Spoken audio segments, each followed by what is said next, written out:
do this video for those who are looking to buy real estate, are looking to be first-time landlords, typically in residential, and they're in California. I'm in Los Angeles. So Los Angeles has some of the strictest rent control laws in favor of tenants. But I wanted to give kind of 3 realities to what it's like being a landlord. Not to scare anybody off from becoming a landlord or buying property, investment property, or property that you plan to live in and rent out, the other units. This is not to scare you off from that. It's just to have kind of 3 things to consider or to be mindful of or to anticipate when you become, a landlord, or if you are already a landlord, but you're still kind of new to all this. So to begin, your asset class can more or less dictate how management intensive your real estate will be. So, A assets usually are commercial real estate. They tend to be triple net leases. There tends to be little to no management involved. Class C, which tends to be multifamily residential, that tends to be the most management intensive. And the reason why it's the most management intensive is because, in California, the laws are so in favor of tenants, and there's a lot of rules and regulations on how you can and cannot deal with tenants. Oftentimes, if you're going to buy multifamily, the bank actually may require that you have some sort of property management experience. I've seen that on several loan applications and even refinance applications, which is a loan application, but kind of in a different context, where they want property management experience from someone who's going to buy the real estate. So if you're going to be buying, a duplex and you're going to live in it, or, maybe more units, it's management intensive. And the reason why it's management intensive is, to me, like an apartment building is kind of like a living entity or mechanism, where there will be, especially the more units, there will be tenant on tenant disputes. There will be issues with the trash. There will be repairs that will have to be done, especially if the buildings are older, which most rent control buildings are older. They're pre 1978. So there's going to be routine maintenance. You're going to get a lot of calls, especially if you're self-managing. So they're management intensive. And the most important thing you can do as the owner, and especially if you're going to own or manage, is you really want to set the tone very early on that you're going to adhere to the lease and to the rules. So if you have a lease and there's rules, you want to act fast in enforcing it. You don't want to sit and wait and delay. I get clients who call me, this tenant has been like this for years. Well, you've more or less blessed the behavior by not enforcing the rules or issuing timely notices to quit or perform or quit, or 3-day notices to pay rent. So they're very management intensive. And that's going to lead me to my second point, which it is your responsibility as a landlord to know your responsibilities. So there is a penumbra of resources out there for tenants to know their rights, not a lot for landlords to know their rights or their responsibilities. And there's not a lot of wiggle room, and there's no such defense as ignorance of the law. So if you're going to buy, especially in rent controlled areas, you might want to look up the local rent control board, and you want to look at all of their rules. You might actually want to read the code, the actual rent control board code.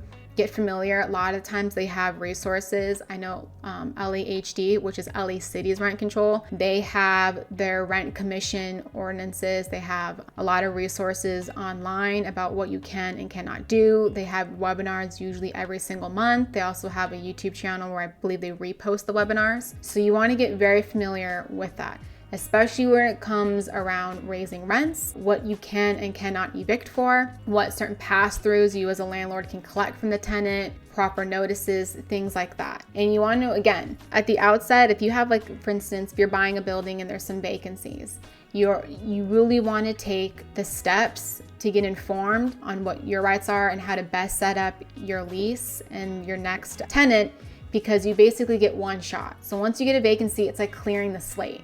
So you have pretty much one shot to get a really good lease in place and to set the tone with that tenant going forward about the rules and regulations, because you have rights, but a lot of the times if you don't enforce your rights, it becomes harder and harder to do that down the line. Whereas tenants, it's much easier for them to enforce their rights over time. Again, get very informed, get very educated. I have a lot of videos about it. Simply just researching the rent control board that you're subject to and seeing their materials going to webinars, things like that will definitely help you. You can also join, trade associations for apartment owners. They tend to have a lot of resources and webinars as well. And then the last thing is, when you deal with becoming a landlord for the first time, specifically with multifamily, is there's an art to disputes. So it is borderline inevitable, especially when there's a change. Like let's say you bought the building from someone else. There's like an introductory period where you are trying to get a feel for your tenant or your tenants, and your tenants are trying to get a feel for you. And so expect, if you are going to do a lease audit, and you might, notify tenants, hey, you don't have authorized people here, you don't have authorized pets, you are, going outside of what is permitted in the lease, or maybe you just start enforcing the lease more. Expect there to be disputes. Get educated on like kind of the psychology behind disputes. I did a video, I'm looking at the top, dealing, how to deal with disputes.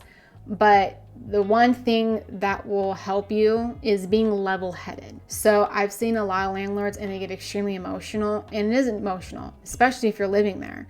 But it is something that you worked really hard to get, and you might feel like you're being taken advantage of. And in the same breath, the tenant might be feeling the same way. So with multifamily, there's disputes everywhere in life, right? Same thing with commercial. But with multifamily, there is a lot of push and pull. It's just kind of the nature of the beast.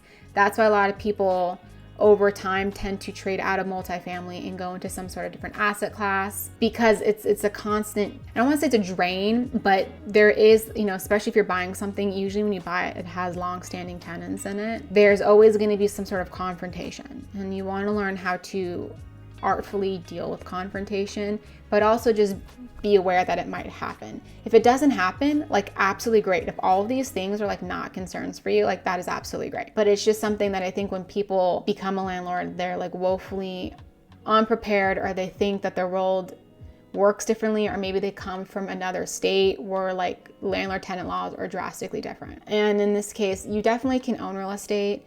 It's definitely a vehicle which you can have wealth, you can create generational wealth.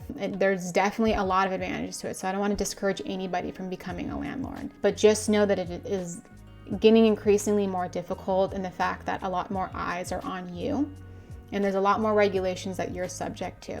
So if you want to enforce your rights, you want to get really educated on what they are and how you can enforce them. Those are kind of my 3 little tidbits. If you found that video helpful, you might find a few of my other videos on dealing with property management specific issues. If you have a building that you've bought and maybe you're thinking about doing some buyouts, I have a whole playlist on buyouts. Also, I have a weekly newsletter, so it comes out every Sunday and it has a lot of helpful information for landlords, along with a lot of applicable real estate news. So you might want to subscribe to that. That will be linked below. And thanks for checking out the video.